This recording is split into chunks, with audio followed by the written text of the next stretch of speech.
Hey everybody, what's up y'all? Welcome back to my channel. Tammy Talks here. Let's go ahead and talk Ready to Love Season 5, Episode 8, Operation Meet the Homie. So for those of you that are brand new to my channel, I do breakdowns on various TV shows, both scripted and reality, interjecting my own thoughts, opinions, and theories into each and every recap. So if you enjoy that type of content, please consider subscribing to the channel. Thumbsing up the video if you enjoyed tonight's content, and then hop into the comment section, y'all, so we can go ahead and talk about this. So the episode starts off with them being in the gentleman's lounge, and Tommy's letting them know that this week they're going to be introducing the ladies to their best friend. Their best friend knows them the best. He knows all the dirt. He knows, what is going to be good for them, what they've done in the past, what they should probably be looking forward in a woman. Kind of basically have your friends look past the physical and see if these women are really a good fit for you. So that's the goal of that. So I hate how the guys are all like, my friend gonna tell the truth. Of course, that's what we want them to do. Come on, fellas. I hate when people make this so awkward. Like, don't make it as intense as it needs to be. So first up, we have Paul. Paul's gonna have his friend, Chill Bill, meet supposedly Christina, Carmen, and Dakia. Paul said he reached out to Christina. She's been very evasive. Her energy's been kind of off since he met her ex. So he doesn't know if she's coming, but Carmen and Dakia are coming. His friend is calling him POJ. Where'd the J come from? Well, back when they were in school, they thought gigolo was spelled with the J. So because they thought gigolo was spelled with the J, they were calling him POJ. I'm like, we didn't need to hear this tidbit of information. We didn't need to hear it. We didn't need to know about it. We didn't need it. We didn't need it. So Nakia likes how supportive Paul is. She likes that he is someone. She is looking for someone that she can take both, she said, to the embassy and then into the hood to play some dominoes at the cookout. So she's a very versatile person that is able to adjust, and still thrive in a bunch of different scenarios because she is a woman who does a bunch of different things. So I don't feel like that's too much to ask at all. So they're having great conversation. Carmen's weird ass. Y'all know how I feel about Carmen. Carmen's weird ass comes over, and she is like kind of low key irritated that Dakia is there. And I feel like at this point in the process, you had a date with two men there, right, Dakia? I'm sorry, right, Carmen? So, like, why is it weird? Y'all know how the show is going to go. Y'all know that there is going to be a time, unfortunately, when you are going to be sitting on a date with another person. It is just it's not that big of a deal. If that man is feeling you, then you shouldn't have anything to worry about. If he's feeling you, and it's going for real work. It is weird. It's very, very weird how awkward and intense they make every situation when there's another woman there.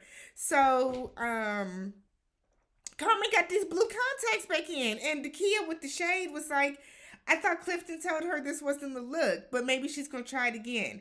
So Carmen tells his friend that moving forward, she only knows him as Paul. So that's what he should be called, Paul.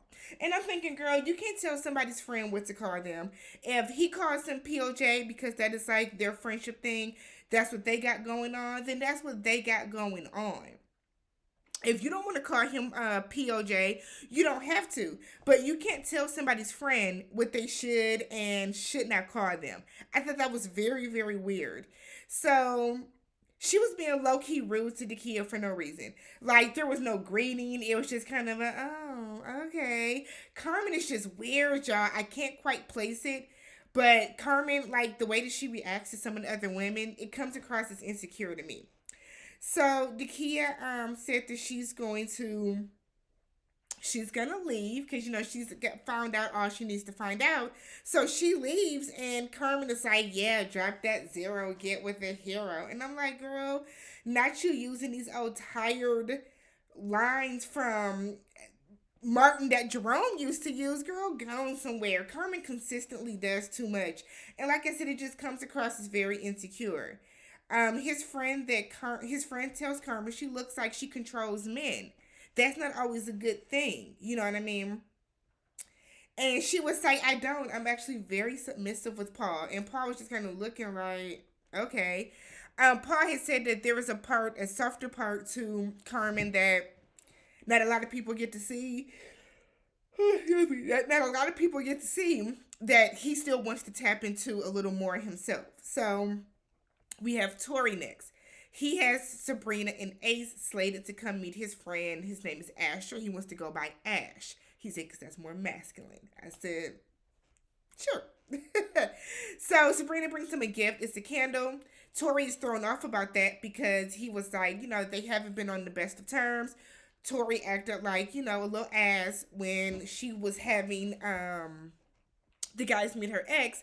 So Tori should have been a little bit more uncomfortable, and not just because she brought a gift. But she brought him a candle, and he said that the candle kind of signified that, maybe she is still somewhat into him because you're not going to bring a gift to somebody that you're not feeling. I agree with that. So Sabrina ultimately says she's not looking for marriage or anything like that right now, but she's looking for a partner in crime. She wants somebody that's loyal and that won't give up on not only their relationship, but won't give up on themselves either. So then his friend was like, I thought there was supposed to be another woman. Maybe Sabrina didn't know that. So Tori calls Ace and is trying to figure out where Ace is, why she isn't there yet. And Sabrina kept making remarks about, wow, that's rude to call. Wow, that's rude to call. While on one hand, it is kind of rude to call. On the other, if he wants to check on her and make sure nothing is wrong, that's fine too. But I think Tori should have stepped away from the table and went to go make that phone call. That's how I feel about that. I don't think it's rude for him to call. Cause let's make sure she didn't get in a car accident or anything on that hand. On one hand. On the other hand, Ace, that was rude as fuck. There is absolutely no reason for you not to put forth the effort to communicate and tell him, I'm not going to make it. I won't be there. And then to blatantly ignore the phone call. That was foul, Ace. That's a little tacky, girl. A little tacky. So, Sabrina says she is ready to get back into a relationship, but she wants to make it very clear she wants to move slowly. We know she was married before, so she's not looking for something like that yet. She wants to move slow, see how things progress with him. Tori said that he is not determined how she feels yet. She hasn't determined how she feels yet. Tori said he's a very decisive person, and Sabrina just is not. We see Sabrina going 3 different ways right now. So he low-key thinks that Sabrina is just keeping him around to kind of string him around in case the other connections don't work out. And I 1,000% agree. Sabrina's not feeling this man like that. She wants Demetrius, but now Demetrius has his red flags because his friends say that he wants somebody that's going to be submissive. And if you're not submissive, that's kind of a problem for him. And she then has Donovan, who I feel like might really be a good fit for her. So Ace, because Ace didn't come, Tori says that he does not know how they are going to move forward now. One, because it's just rude, girl. It shows that you just have no respect for me or for my time. So we go to Demetrius. He only has Sabrina show up because, Demetrius ain't been checking for nobody. I don't think Demetrius even really likes Sabrina. I think that Demetrius, Sabrina's the only one that has shown Demetrius a little bit of attention, so that's why he's coming after her. So his friend has been asking, has she been on any other dates? And because she has been, where does Demetrius rank? She said that her and Demetrius are, have a strong connection. He is her top. He said, great, because she is his top. Demetrius, she is your only. Let's make that very clear. She is your only connection. She asked what type of girl would be good for him. And his friend said a woman that is submissive. Sabrina said that might not work for her because she is a woman who is very independent. She likes her voice to be heard. She likes for her opinions to be taken into consideration. Um, she said that, Demetrius can definitely depend on her. She's not ready to jump into marriage, but can see marriage, but she is open to marriage on the horizon. But that this whole submissive thing is not going to work. And Demetrius then says that a lot of women take the submissive thing, a certain way, the wrong way. And so that's kind of a red flag for him, but not enough for him to stop talking to her. No, if something is a red flag, then it is a red. If something is a red flag, then it's a red flag. If you feel that you want your woman to be submissive to you, and if that is important to you, if you feel like that's important to you, then that's important to you. So, knowing that she does not want to be submissive, she does not seem like the type of woman to be submissive in general. Don't waste her time. Don't go through with it, because y'all are not going to vibe and y'all are not going to end up together. So we have Clifton. He has Joy and Dakia. I like how cordial they were. Dakia comes in, they greet Joy. Joy always greets the women first before, going over and greeting the men, which is good. There's a mutual respect. While, yeah, we're in competition technically, we're not here to be catty and do all this other with each other. You know what I mean?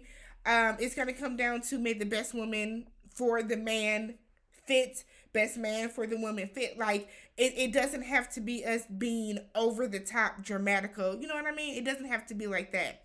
So Joy said that she likes that. Before that, Dakia feeds Clifton an olive. Joy said she was not fazed. She said, look at him. That's a big guy. He's going to have to eat. Joy knows how to play it cool, because Joy is trusting in the strength of their connection, which is what a lot of the other women are not doing. If you are trusting that person is going to be, if you're trusting that you and that person's connection is strong enough, you don't need to do all the other cattiness. Bank on your connection. You know what I mean? So Joy says she likes that Clifton is always himself. No ifs, ands, or buts, no questions. No matter the scenario, he's going to always be himself. Dakia says that she likes that his best quality is his good balance of being serious and of being funny. You know what I mean? Like, he knows how to, make her laugh and joke around and stuff. But on the flip, he knows how to get serious and let's talk about some shit if we need to talk about some stuff. So his friend thinks that he got better energy from Joy. He thinks that Joy is a better fit for him because they both are going to have the same energy level. They're going to match, to that effect. So we have Donovan. We have Phil from last season, Phil from DC. We have Sabrina and Tina come. So I said, oh, so Tina just didn't want to meet with Paul. Tina is okay with meeting. Okay, all right. Okay. So Phil asks Tina how many connections does she have. He said, because I know how it works. I said, Phil, you got your nerve, because you were literally juggling 3 connections down to like the last 2 episodes. So don't do this, Phil. Go home and worry about Sydney. I didn't like Phil's line of questioning. So Sabrina was carrying the conversation. She was able to be engaging. She was, she was confident within herself. She wasn't thinking about the fact that Tina was there. That didn't sway her in any way. Tina, on the other hand, seemed very taken aback by it. She didn't want to eat. She wasn't, engaging in the conversation. She was being very standoffish. And that's not the best way to navigate situations like this. I mean, while it's ultimately up to the guy that you're dating, it doesn't really fall back on his friend. It's still going to be, it's going to look away if you're acting a certain way in groups, like a mixed group like this. So Sabrina said that she has, taking up as much time as she needs to. So she leaves, and it looks like Tina gets up and runs right out with her. I said, oh, the whole date is over. So Phil tells him it's time to be selfish in the process. Whatever you think is best for you and you alone is how you should approach this, is how you should work on this, because ultimately it is your life, which is true. So we have Paul and Dakia that go out on a date. They are both pescatarian, so they talk about how if it walks on 4 legs, they're not eating it. I said, okay.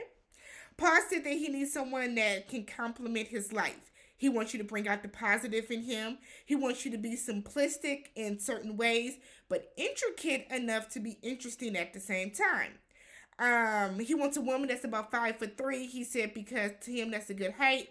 Because taller women, when you're in the bed, they throw their long legs over and they take up all the cover. And I said that just sounds stupid. Um, and then she asked him what is something that no one else knows about him. He said he paints and he has all these sketches. So he's an artist, kind of an artist at heart. She said she didn't know that. She was pleasantly surprised to find that out.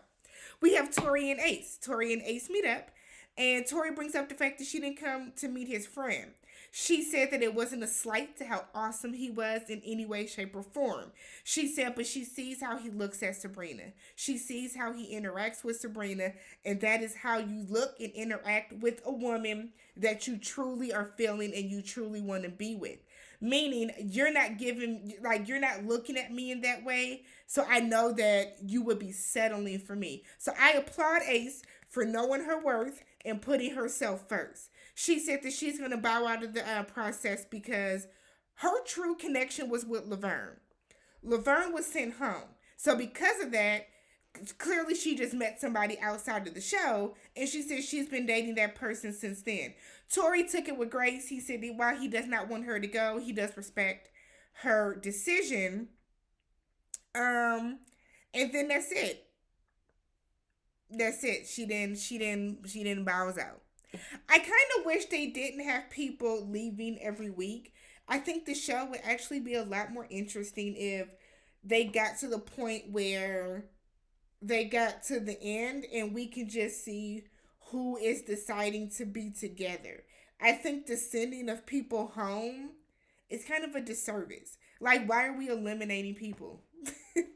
Why are we eliminating people and telling them they're not ready to love because three of the guys out of the five think that they're just better friends with her. It just kind of throws the one person that does have a good connection with her kind of out to sea. But okay. We get to the gentleman's lounge. Tori tells him about Ace. Tommy had no idea. So that means that Ace didn't know or anything. She just was like, yeah, I'm just not going to do this no more. Thought it to herself. So Tommy tells them, if this happens again, let me know, okay, first and foremost. So they start talking about who's in their bottom. Every single name that they mentioned, if it was Tina or Dakia, Paul got very defensive. And it's like, why are you getting so defensive? And it was aggressive, low key, like, I want to get to know her still. And it's like, look. You don't have to be defensive about it because more than likely somebody that you're going to put in your bottom is somebody that they're rocking with too. A lot of it at this point in the game just comes down to we've developed a very, friendship type of vibe zone, and that's just what it is. It doesn't mean that there's something wrong with these people. I did not like Paul in this gentleman's lounge. It's like you being real raw for no reason whatsoever. So Tommy then tells them because it's they need more time. It's a lot to deal with, everything that has happened, that he's not going to eliminate anyone, and he's going to send them all on an overnight trip for 2 nights for a weekend so they can, better link up. So that's what next episode is going to be. Everybody going together. Not the typical one night, but staying for 2. So I can only imagine how much of a mess that's going to be. So if you have not already, please consider subscribing to the channel, thumbsing up the video, and hop in the comment section, y'all. What did you feel about the guys meeting up, the guys' friends meeting up with the women this episode? Catch you guys in the next one.